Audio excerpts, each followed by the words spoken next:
que tu arrives en France, dans un pays francophone, quels sont tes premiers défis? Quelles sont, par exemple, les différences que tu rencontres aussitôt? D'accord. Pour la première, c'était la langue, bien sûr. Je parlais pas vraiment français. Je parlais anglais, que j'ai déjà oublié en ce moment, malheureusement. Donc, je parlais portugais et anglais.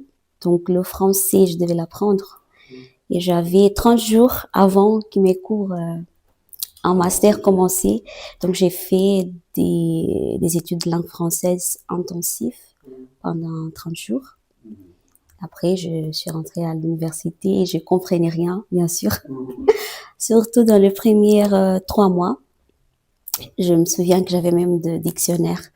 On nous permettait d'avoir des dictionnaires même pour faire quelques tests à l'université. Mais même avec un dictionnaire, c'était qu'un dictionnaire français, juste pour savoir la définition des mots. C'était pas portugais, français.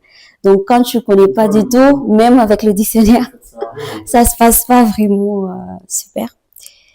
Mais bon, j'ai failli avoir une dépression parce que à cette époque, je me considérais tellement intelligente au Mozambique et tout. Et tu arrives dans un pays, tu parles pas la langue, tu comprends rien au sujet.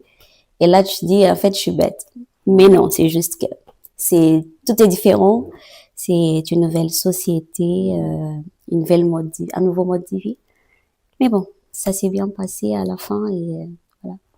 Mais moi j'ai une question, j'ai deux questions. La première, les cours du master étaient en français ou En français. en français?